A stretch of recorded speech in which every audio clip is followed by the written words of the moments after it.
시중에서 불려지는 노래를 유행가라고 합니다. 그리고 그 유행가에는 가사가 있는데 그 가사의 내용은 대체로 그 동시대 사람들이 제일 관심 있어 하고 제일 주목하는 내용들을 가사로 쓴다고 합니다. 암만 해도 그러겠죠. 유행가니까 사람들에게 관심 없고 또 유행하지 않는 것을 가사로 쓰면 누가 그 노래를 불러주겠어요. 그러니 많은 사람들이 자기가 지은 노래가 불려지기를 바라는 마음에서 당시의 사람들이 제일 관심 있는 것들을 가사에 담는다고 합니다. 그러면 이제 질문이 되겠죠. 이 시대에 등장하는 가사의 내용 중에 가장 많은 주제로 나오는 것이 무엇일까요? 라고 물어보는 겁니다. 그랬더니 한 사람이 이걸 또 연구를 했나 봐요. 참 여유가 있는 분들이 많이 있어요. 그 가사들 전 세계에 나오는 노래 얼마큼을 그 노래를 수집을 했는지는 모르겠는데 하여튼 당신의 표현은 그래. 이 세상에 있는 곡들을 다 모았다고요. 모아가지고 가사를 가지고 쫙 분리를 해봤더니 이 땅에 나오는 노래 중에 70%가 동일한 주제를 가지고 있다는 거예요. 어마어마한 양인 거예요. 1년에만 나오는 노래만 해도 엄청난데 이 뭐 노래들을 다 분리했더니 70%가 동일한 주제를 가지고 있다는 겁니다. 그 주제가 사랑입니다. 그 말인즉슨 이 시대, 아니 그 노래라는 것이 이 땅에 등장하고 나서 많은 사람들에게 최대의 관심거리가 뭐라는 거예요? 사랑이라는 겁니다. 그만큼 관심 있어하고 그만큼 좋아하는 거예요. 그래서 이제 그 사랑이라는 주제를 가지고 연구를 또 한 거예요. 조사를 쭉 했더니 뭐 사랑을 쭉 조사하다가 특이한 점을 하나를 발견했다는 거예요. 그 특이한 점은 뭐냐면 그 사랑의 주체가 전부 자기 자신이라는 거예요. 그러니까 사랑이 좋은 이유는 이 사랑을 함으로 말미암아 내가 즐겁고 내가 만족하고 내가 신나고 그러니까 그 사랑이 좋은 거예요. 그럼 반대로 그 사랑을 해서 내가 아프고 내가 힘들고 내가 속상하면요. 상처가 되고 아픔이 되고 결국에는요. 이별이 되는 거예요. 그러면서 내용을 이렇게 얘기하는 겁니다. 이 세상의 사랑이라고 하는 것은 철저히 자기중심적이라. 자기에게 만족이 되면 그게 기쁜 사랑이 되는 것이고 자기가 손해보는 것이라면 그건 하고 싶지 않은 그런 사랑이 되어지는 것이라는 겁니다. 자기중심적이니까. 그럼 이제 이걸 갖고 우리에게 적용할 수가 있겠죠. 성도지 않습니까? 우리는 성도는 그 중심에 누가 있겠습니까? 이 세상은 자기 자신이 있다고 한다면 성도의 중심에는 자기가 있을까요? 라는 거예요. 그럴 수 없죠. 성경을 봅시다. 갈라디아서 2장 20절. 갈라디아서 2장 20절.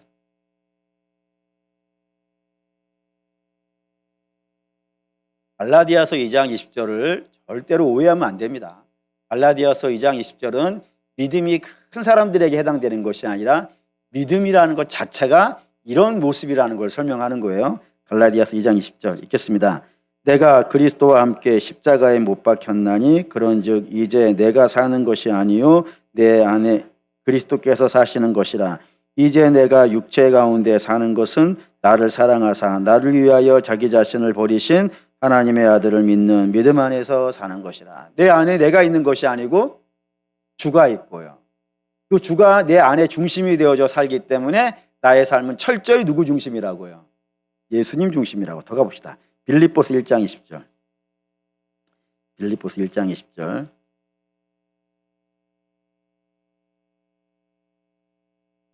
읽겠습니다. 나의 간절한 기대와 소망을 따라 아무 일에든지 부끄러워하지 아니하고 지금도 전과 같이 온전히 담대하여 살든지 죽든지 내 몸에서 그리스도가 존귀하게 되게 하려 하나니라고요.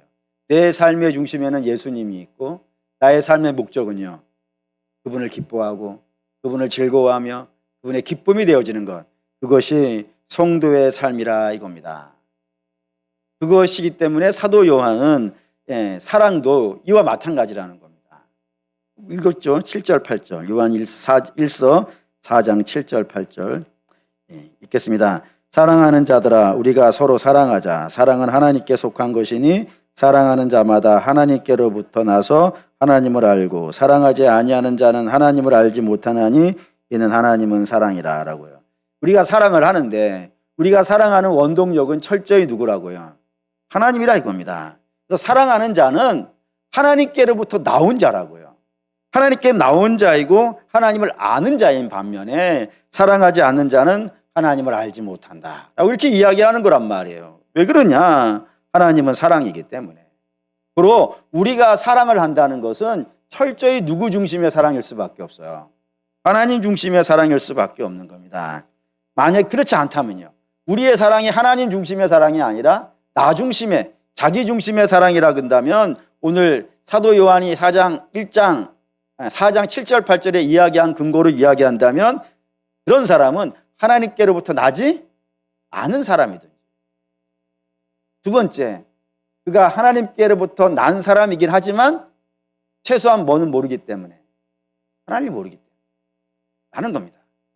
자기 중심의 사랑을 한다는 것은 하나님께부터 나오지 않은 사람이든지 하나님께로부터 나온 사람이라면 하나님을 모르는 거예요. 그렇기 때문에 자기 중심의 사랑을 하는 것이지, 이게 온전하다 그러면 하나님께로부터 나왔고 하나님을 알고 있다면 그의 사랑은 자기 중심의 사랑일 수 없다 이겁니다. 그럼 이제 이걸 갖고 우리가 질문을 하는 거예요. 최소한 우리는 전제를 하나는 빼야 돼요. 뭐냐면은 우리는 하나님으로부터 난 자예요, 아니에요?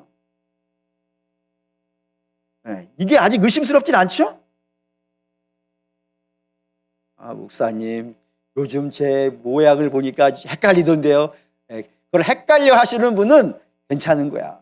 제가 알고 있는 범주 내에서 하나님께로부터 난 자가 아닌 자는 이런 고민 자체를 안 해.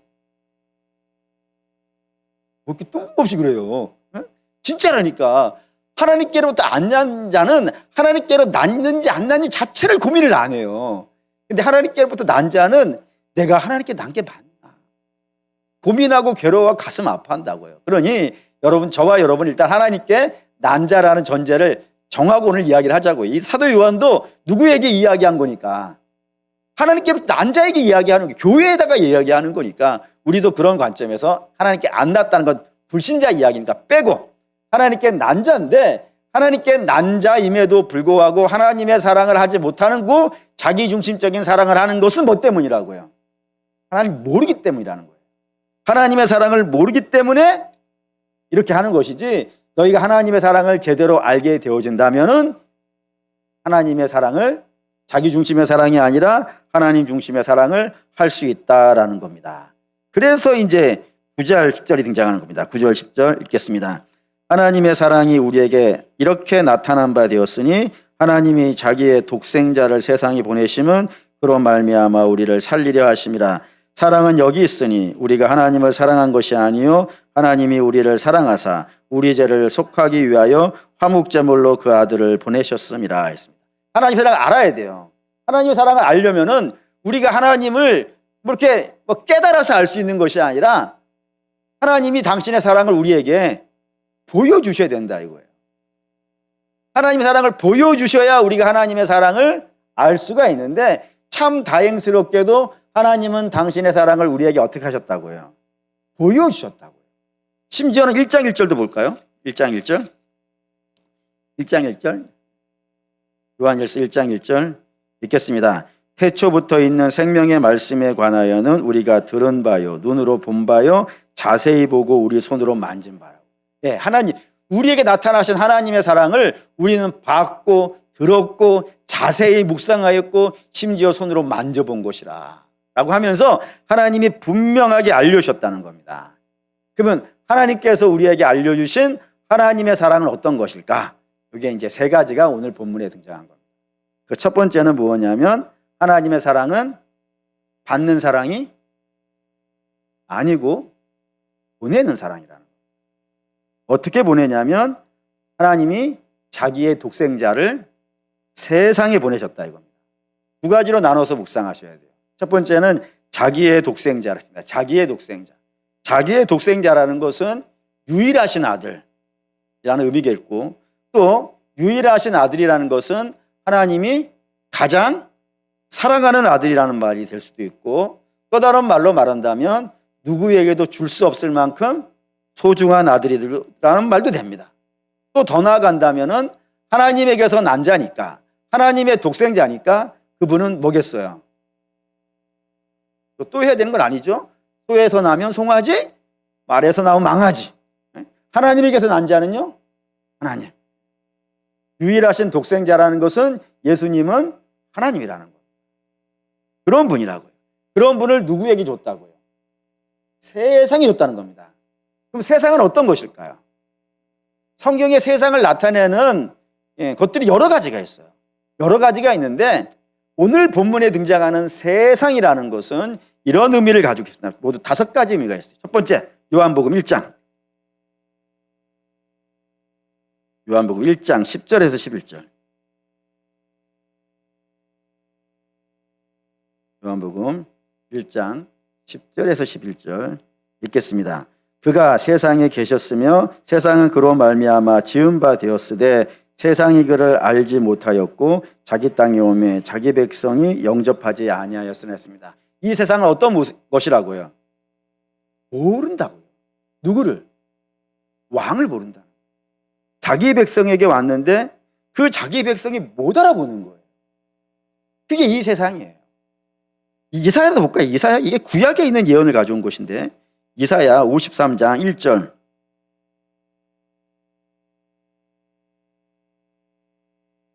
이사야 53장 1절.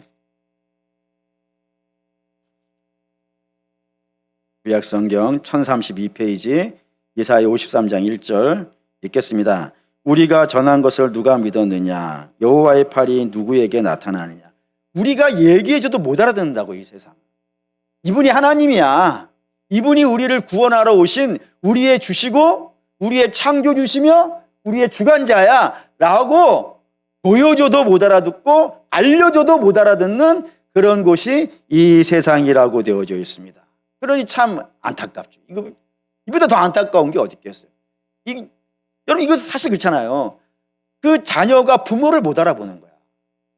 이보다 더 비참한 게 어디 있어요, 여러분. 세상에 아무리 혼탁해지고 악해진다 하더라도 부모와 자식만큼 친한 자가 어디 있겠어요. 그러니 자식은 부모를 알고 부모는 자식을 알아야 마땅한데 이 자식이 어떻게 됐는지 자기 부모를 못 알아봐. 알려줘도 못 알아봐. 이게 얼마나 복장 터지는 것이에요.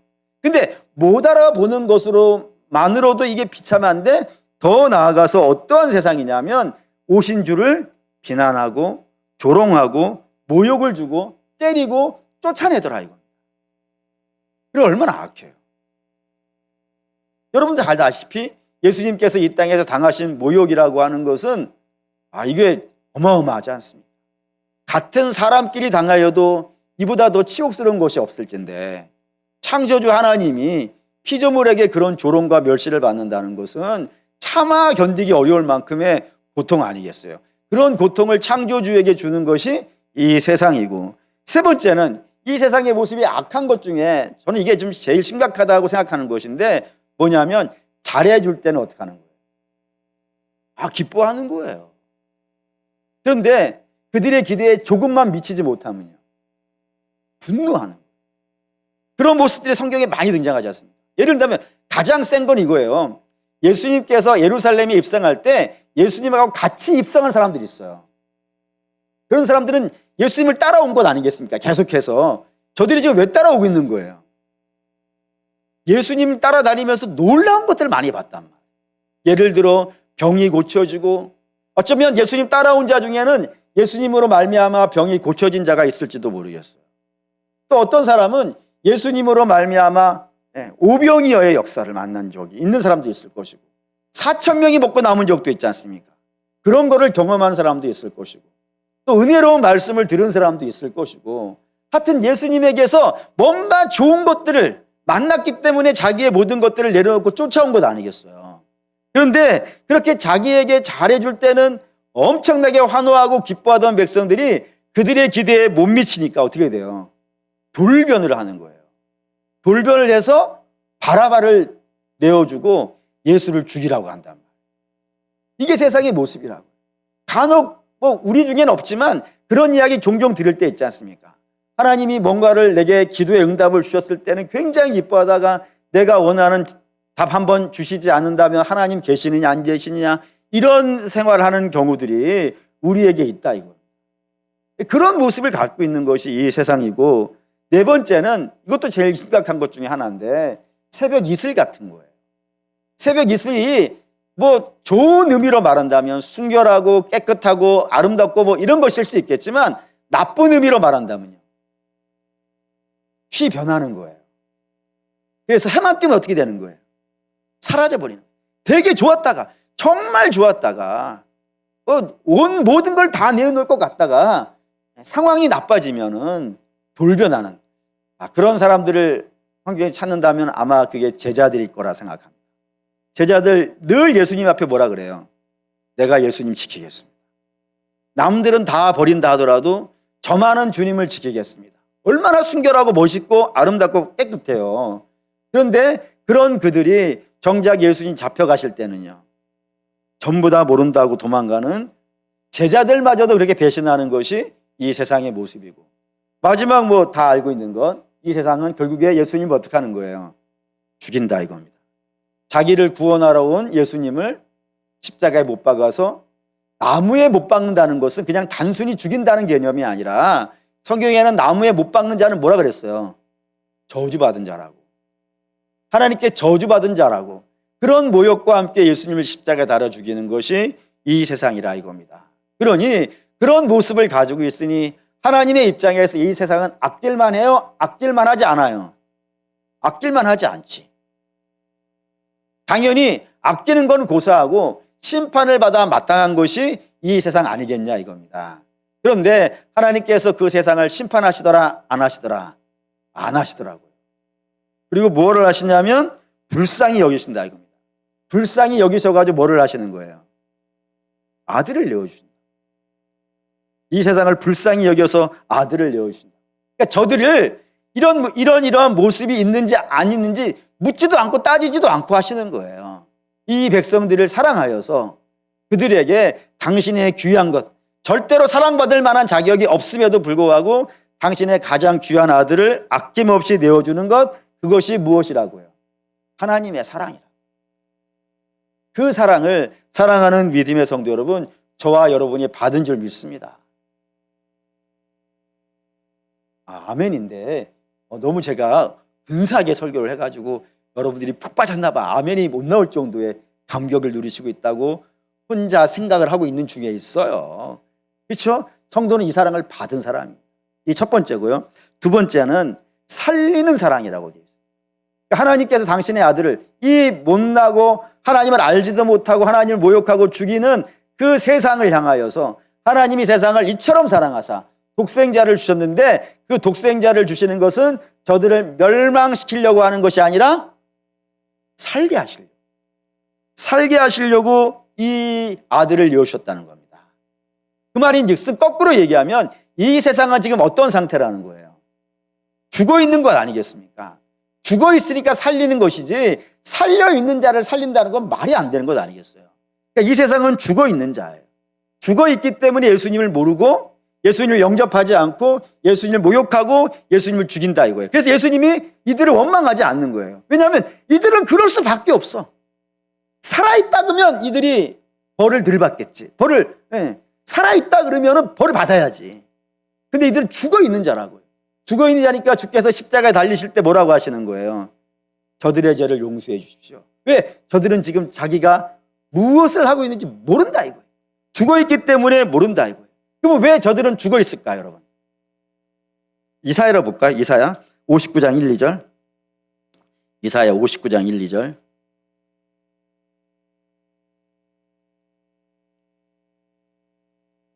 (59장 1, 2절)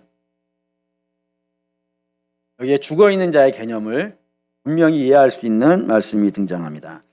읽겠습니다. 여호와의 손이 짧아 구원하지 못하심도 아니요 귀가 둔하여 듣지 못하심도 아니라 오직 너희의 죄악이 너희와 너희 하나님 사이를 갈라놓았고 너희 죄가 그의 얼굴을 가리어서 너희에게서 듣지 아니하게 하심이라 했습니다. 여기에 사망의 정의가 되어 있습니다. 사망의 정의가 뭐라고요? 하나님과 우리가 갈라져 있는 것. 자주 말씀드린 거 찾지 맙시다. 창세기 2장 7절에 사람이 처음 만들어졌을 때 흙과 하나님의 생기가 하나가 되어져서 생명이 되었다고 했어요. 그러니까 하나님과 우리가 하나가 되어져 있는, 연결되어져 있는 상태가 뭐라고요? 살아있는 것. 반면에 하나님과 우리 사이가 끊어진 것, 그래서 생명과 우리가 단절되어져 있는 것, 그 상태가 어떤 상태라고요? 죽어있는 상태라고요. 근데 하나님과 우리 사이가 무엇으로 인하여서 끊어졌다고요? 죄로 말미암아 끊어졌다고요. 그리고 그 죄의 내용들, 어떠한 것들을 성경은 죄라고 이야기하는지를 정의를 하는데, 뭐라고 정의를 하냐면은 하나님에 대한 불신, 하나님에 대한 의심, 그리고 스스로 하나님이 되고자 하는 교만, 그리고 에덴을 차지하고 싶어하는 욕심, 불신과 의심과 교만과 욕심이 하나님과 우리 사이를 갈라놓았다고요. 그래서 이게 죄가 되었고, 그 죄로 말미암아 하나님과 우리가 갈라짐으로 말미암아 우리는 죽어있는 자가 되어져 있다 이겁니다. 그러니 여러분, 피조물 된 자가 이보다 더 악한 게 어디 있겠어요? 하나님을 불신하고 하나님을 의심하고 하나님에 대해서 교만하고 하나님의 것에 대해서 탐을 내는 그런 모습을 가지고 있으니 얼마나 악하겠습니까? 그러니 그게 죽어있는 자가 되는 것이고, 죽어있기 때문에 그에게서는 뭐가 나오겠어요, 여러분? 좋은 게 나올 수 없지 않겠어요? 죽어있는 시체에서 나올 수 있는 것은 썩어가는 물이 나올 뿐이지, 부패해 가고 있는 냄새가 날 뿐이지, 죽어있는 자에게서는 어떠한 것도 좋은 게 나올 수가 없단 말입니다. 그러니 사람은 자기의 힘과 자기의 노력과 자기의 열심으로는 하나님의 나라에 이를 수도 없고 거룩한 열매를 맺을 수도 없다고요. 그러니 하나님 나라에 이르고 하나님에게서 나오는 아름다운 열매를 맺으려면 반드시 뭐가 되어져야 되냐면 살아야 되는 거예요. 살아야. 죽은 자에게서는 아무것도 나올 수 없으니까 살아야 되는데, 사람이 어떻게 하면 살겠냐 이거예요. 노력하면 살겠냐 이거예요. 그리고 뭐 깨달으면 살겠냐고요. 열심을 내거나 뭐 선을 베풀거나 이러면 살겠냐고요. 여러분 기억하셔야 되는, 그게 나쁘다는 게 아닙니다. 깨닫고 선을 행하고 착하고 이게 나쁘다는 게 아니라, 이런 모든 것들도 결국에는 뭐가 돼야 할 수 있는 것들이에요. 살아야 깨닫는 거 아니겠어요? 죽은 자가 뭐를 깨닫겠어요? 하나님에 대해서 죽은 자가 어떻게 하나님을 깨닫겠으며, 하나님에 대해서 죽은 자가 어떻게 하나님의 선을 행할 수 있겠으며, 하나님에 대해서 죽은 자가 어떻게 하나님의 나라에 이룰 수가 있겠어요? 다 아름다운 것이 나오려면 반드시 먼저 선행되어야 되는 것이 살아야 되는데, 살기 위해서 이루어져야 되는 것이 있다 이겁니다. 그 다시 읽죠. 요한일서 4장 9절 10절로 읽죠. 10절로 읽겠습니다. 사랑은 여기 있으니 우리가 하나님을 사랑한 것이 아니요 하나님이 우리를 사랑하사 우리 죄를 속하기 위하여 화목제물로 그 아들을 보내주셨습니다. 우리가 살기 위해서는 반드시 예수님이 어떠한 것이 되어야 된다는 거예요. 뭐가 되어야 된다고요? 화목제물이 되어야 된다는 거예요. 이 화목제물이 되어진다는 것, 우리가 예전에는 화목제물로 얘기하지 않고 그냥 직구로 갔어요. 죄의 삭은 사망이고 우리가 사망의 값을 낼 수 없으니까 예수님께서 우리 대신 사망의 값을 냈다고 했는데, 오늘은 화목제물이 나왔으니까 화목제물로 설명해 봅시다. 레위기 3장.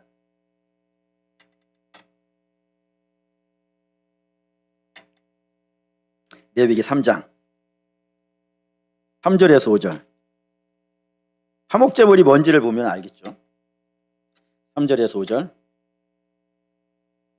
읽겠습니다. 그는 또 그 화목제의 제물 중에서 여호와께 화제를 드릴지니 곧 내장에 덮인 기름과 내장에 붙은 모든 기름과 두 콩팥과 그 위에 기름 곧 허리 쪽에 있는 것과 간에 덮인 꺼풀을 콩팥과 함께 떼어낼 것이요 아론의 자손은 그것을 제단 위에 불 위에 있는 나무 위에 번제물 위에서 살을 찌니 이는 화제라 여호와께 드릴 향기로운 냄새니라 했습니다. 처음은 아니고 레위기를 뭐 대부분 다 처음에 읽을 때는 뭔 말인지 모르고 읽잖아요. 그러다가 어느 날 이제 레위기가 조금 이해가 됐어요. 조금 이해가 돼가지고 읽을 때 제일 이해가 안 됐던 것이 여기였어요. 무엇이냐면은 하나님께 제물을 드리는데, 화목 제물이라는 제물을 드리는데 이 제물에 특징이 있는 거예요. 특징이 뭐 같아 보이세요? 이거를 대체로 한국인들은 못 맞히더라고. 외국인들이라면 금방 맞히는데 한국 사람들이 잘 못 맞춰. 저는 맞춰. 제가 똑똑해서가 아니라 저의 성격 때문에 이걸 맞춰. 여러분들 중에 맞히는 분도 있을지도 모르겠어요. 자, 화목제물의 특징. 예? 다 모든 제물은 다 향기로운 제물이에요. 못 맞히시군요. 그럴 수밖에 없어. 이걸 저는 왜 맞췄냐면은 못 먹는 것들이에요. 한국인들이 왜 못 맞히냐면 이게 중에 먹는 게 있어. 콩팥을 드시더라고. 근데 그 성경을 하나 더 붙여놨어요. 그 꽃 밭에 붙어 있는 이게 뭐지? 꽃불에 붙어 있는 기름. 이 기름을 안 드시겠죠? 그러니까 못 먹는 거를 태우는 거예요. 화목제물은. 다른 제물은 먹는 걸 태워요. 근데 화목제물은 못 먹는 걸 태워. 그럼 먹는 건 어디 갔지? 처음에 궁금했던 거예요. 도대체 이게 먹는 게 어디 갔지? 먹는 게 어디 갔을까? 했더니 뒤에 있어요. 이게 7장에 가면은 화목제물이 더 있어요. 7장 12절 13절. 7장 12절 13절 읽겠습니다. 만일 그것을 감사함으로 드리려면 기름 섞인 무교병과 기름 바른 무교 전병과 고운 가루에 기름 섞은 고운 과자를 그 감사 제물과 함께 드리고 또 유교병을 화목제의 감사 제물과 함께 그 예물로 드리되 그 전체 예물 중에서 하나씩 여호와께 거제로 드리고 그것을 화목제의 피를 뿌린 제사장에게 돌릴 것이며. 여기 이제 고기, 감사 제물, 화목 제물을 드리기 위해서 놓아놓은 제물이에요. 아까 못 먹는 건 다 태워버린다고 했어요. 근데 먹는 게 남았지 않습니까? 고기 같은 것들이 그 고기와 함께 과자를 구워서 하나님께 드리는 거예요. 그럼 제사장을 받겠죠? 받아가지고 거제라는 건 들어서 올리는 제사예요. 하나님 받아주십시오라고 하면서 들어서 올리는 거예요. 불태우는 제사가 아니고 들어서 올려요, 제사를. 그러면 이게 안 타니까 갖고 손 내리면 어떻게 되겠어요, 여러분? 그대로 오겠죠? 그대로 온 거를 누가 먹는다고요? 제사장이 먹어요. 속상해하지 마세요. 제사장이 먹어요. 근데 제사장만 먹는 게 아니라 그 뒤에 15절에서 17절 읽겠습니다. 감사함으로 드리는 화목제물의 고기는 드리는 그날에 먹을 것이요 조금이라도 이튿날 아침까지 두지 말 것이니라. 그러나 그의 예물의 제물이 소원이나 자원하는 것이면 그 제물을 드린 날에 먹을 것이요 그 남은 것은 이튿날에도 먹되 그 제물의 고기가 셋째 날까지 남으면 불사를 지니라고 했어요. 여기에 이제 그리고 남은 고기가 있어요. 먹을 수 있는 고기가 있어요. 그걸 어떻게 하라고요? 다 먹으라고. 다 먹으라고. 서운한 것이라면은 서울에서 한 것이라면 그 다음 날 둘 수 있을지는 모르겠지만 셋째 날까지는 다 어떻게 하라고요? 다 먹어야 된다고. 다 안 먹으면 어떻게 하라고요? 그때서야 불태우라고요. 그러면 그 고기가 소 한 마리를 잡았어요. 양 한 마리를 잡았어요. 여러분들이 양 한 마리 잡아가지고 얼마나 드실 것 같으세요? 못 먹는 건 태워버렸어요. 제사장이 일부를 가져가요. 그 다음에 예를 들어 안심 제사장이 가져갔다 칩시다. 안심이 몇 살가 났는지 모르겠지만 안심 가져갔어. 그 다음에 등심도 있을 것이고 안창살 염소도 그런 게 있나? 살치살, 부채살, 토시살 별게 다 나올 거 아니겠어요. 그게 엄청 나왔어. 그거를 내일까지 다 먹어야 돼. 어떻게 해야 되겠어요? 혼자 먹으면 말이죠. 탈라. 어떻게 돼요? 아는 사람 다 불러야 돼. 아는 사람 다 불러가지고 하나님 계시고 향기로운 제물을 못 먹는 걸 하나님께서 그 냄새로 맡으시고 제사장은 그중에 일부를 가져가서 과자랑 같이 먹고 그 남은 고기들은 자기가 주변에 있는 사람들이 다 불러가지고 함께 다 같이 먹는 거예요. 지금 다 만족되는 거예요. 다 하나님도 만족하고 제사장도 만족하고 같이 사는 모든 사람이 다 만족하는 것, 그게 화목제물이에요. 하나가 죽어서 모두가 만족하는 것, 그게 화목제물이에요. 이거를 주께서 하셨다 이겁니다. 보시죠. 마태복음 26장. 마태복음 26장 26절에서 28절.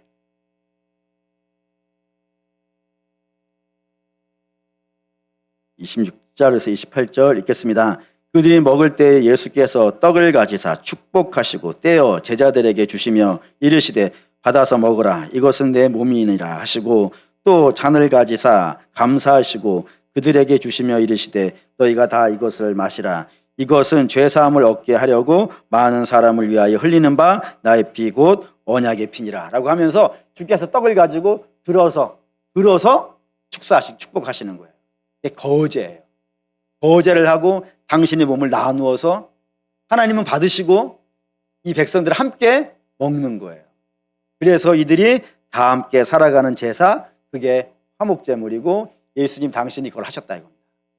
당신의 몸을 찢으심으로 말미암아 하나님이 만족이 되는 거예요. 어떻게? 당신의 백성을 죄를 다스려야 되는데 그 죄를 백성에게 물으면 저들이 죽어버리니까 못 물고 계셨는데 당신의 아들이 죽으심으로 하나님이 그 죽음을 받으심으로 말미암아 하나님 만족하시고 백성들도 그 아들이 죽으심을 먹음으로 말미암아 그들이 죽음에서 살아나는 그 제사를 예수님이 하셨다 이겁니다. 그게 예수님의 화목제물이고 십자가라 이겁니다. 그러니 이 사랑을 베푸시는데 다 만족하는 거예요. 다 만족하는 거예요. 하나님도 만족하고 제사장도 만족하고 백성도 다 만족하는데 누구 하나만 만족이 안 되는 거예요. 예수님 당신만. 그러니까 예수님은 이 제사를 드림으로 당신이 받을 수 있는 유익은 하나도 없어. 하나도 없어. 오로지 누구만을 위해서, 남을 위해서, 타자를 위해서만 하시는 거라 이겁니다. 예수님의 사랑은 어떤 사랑이냐? 자기 중심의 사랑이 될 수가 없는 거예요. 철저히 하나님의 만족과 우리의 기쁨이 되는 사랑을, 그런 사랑을 우리에게 보여주셨다고요. 그러면 그 사랑을 받은 자들도 어떻게 살아야 되는 거예요, 여러분? 자기 중심적일 수가 없는 거예요.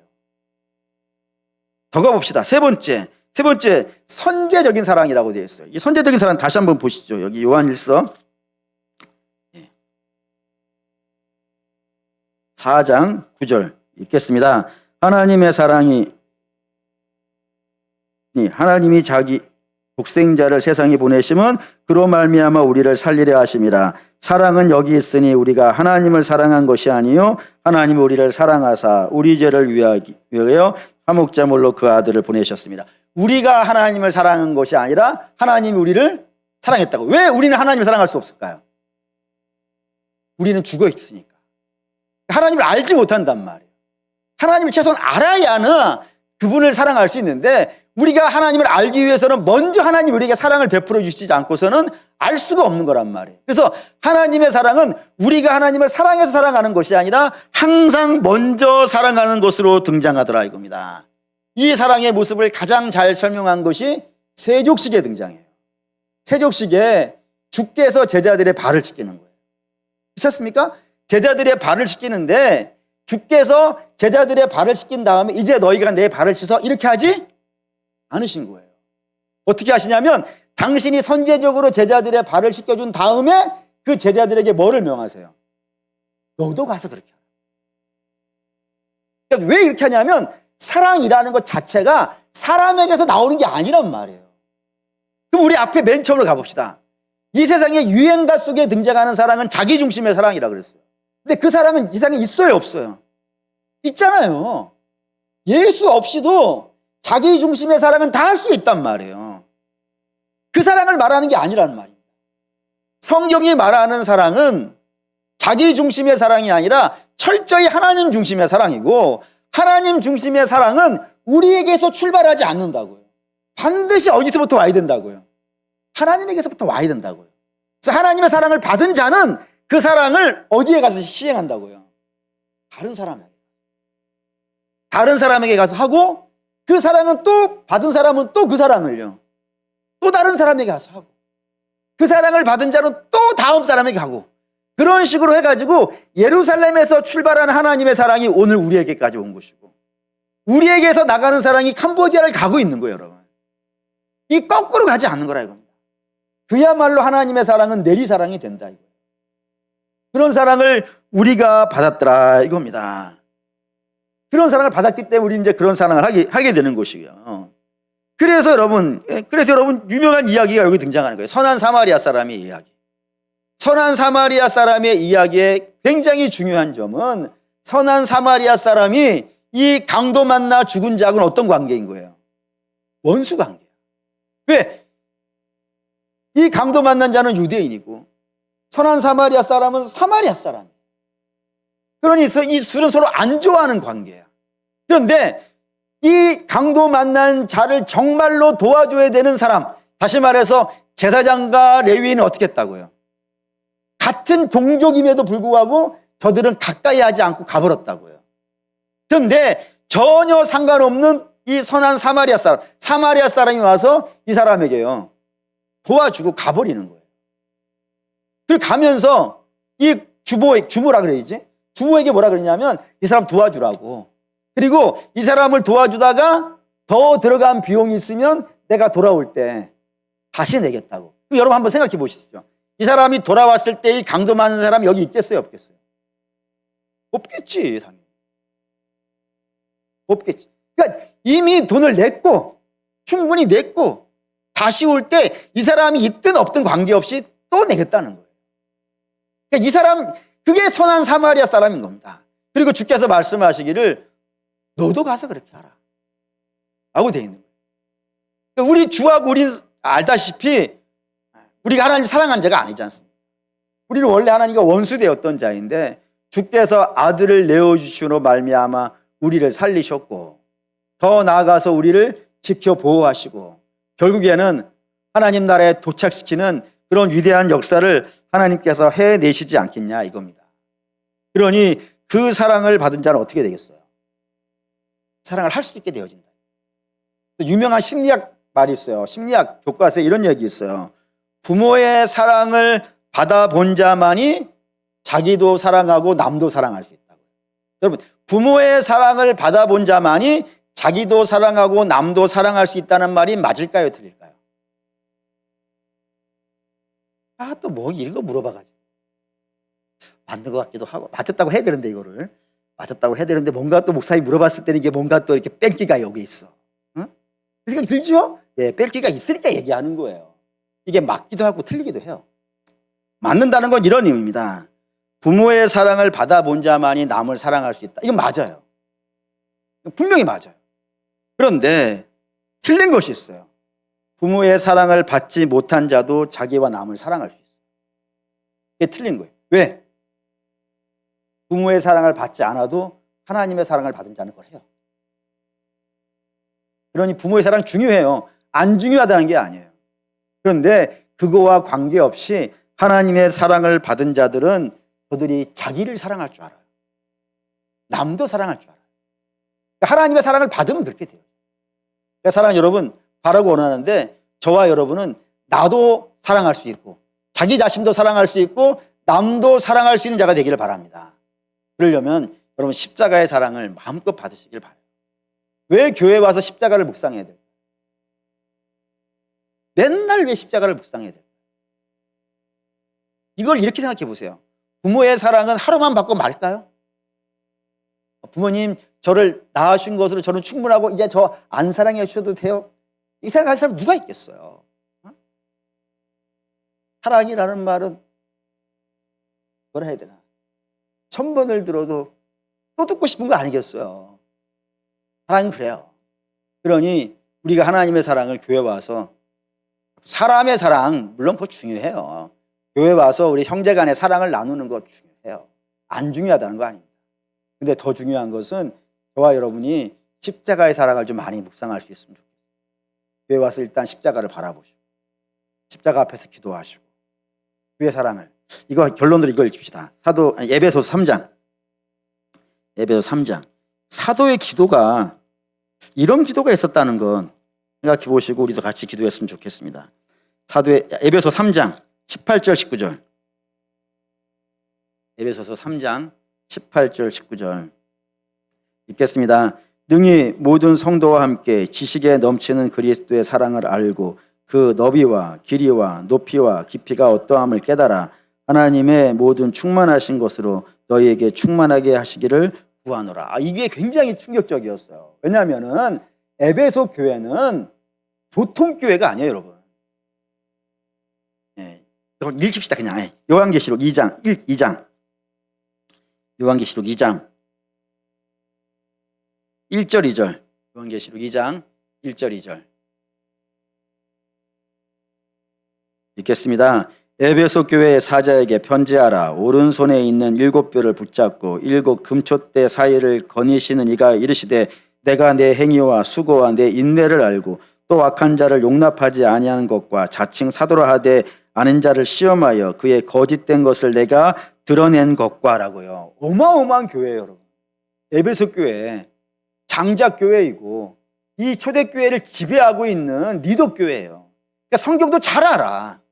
나는 예수님의 십자가를 잘 알아. 이렇게 생각할 만한 교회예요. 근데 그런 교회를 향해서 사도가 무엇을 기도해 주냐면 너희가 하나님의 사랑을 더 알았으면 좋겠다. 그 높이와 그 깊이와 그 너비와 그 넓이가 얼마나 대단한지 너희가 더 알았으면 좋겠다. 왜? 너희를 통하여서 흘러갈 거니까. 너희가 많이 알면 많이 할수록 너희를 통하여서 더 많이 흘러갈 거니까. 오늘 사랑하는 여러분, 우리도 마찬가지지 않겠어요? 이 수요 예배에 모이는 분들은 그래도 더 하나님을 사랑하는 자라고 이해해도 되겠죠? 여러분, 용기를 내주세요. 그래도 우리 교회에서 또 여러분의 가정에서 그래도 하나님을 가장 많이 사랑하는 분들이 이 수요 예배쯤 모일 수 있는 거 아니겠어요? 사장님 뭐 새벽에 나오면 그렇게 얘기하고 금요일날 나오면 금요일날 그건 내 마음이니까. 어쨌든 수요 예배 나오는 거 보통이 아니란 말이에요. 그런 분들이 다른 분들보다 더 하나님의 사랑을 더 많이 알아야 되는 더 많이 높이와 깊이와 너비와 넓이를 더 많이 알아가지고 여러분에게 주변에 붙어있는 가족이고 친구고 이웃에게 그거를 흘려줄 수가 있는 거예요. 내가 안 차면 남에게 나눠줄 게 없어요. 그리고 바라고 원하는데 교회에 오셔서 기도하실 때 주님의 사랑 더 알기 원합니다. 십자가의 사랑 더 알기를 원합니다. 그 신비를 더 체험하기를 원합니다. 하나님이 얼마나 나를 사랑하시길래 아들을 아끼지 아니하고 죽이시는지 그 신비롭고 놀라운 사랑을 제가 온팡 누리게 해주셔서 내 사랑하는 사람들에게 내가 받은 것만큼은 못 전해줄 수 있겠지만 내가 받은 거의 일부분이라도 흘려보낼 수 있는 그런 사람이 되게 해주십시오. 마땅히 성도가 가져야 될 기도 아니겠습니까?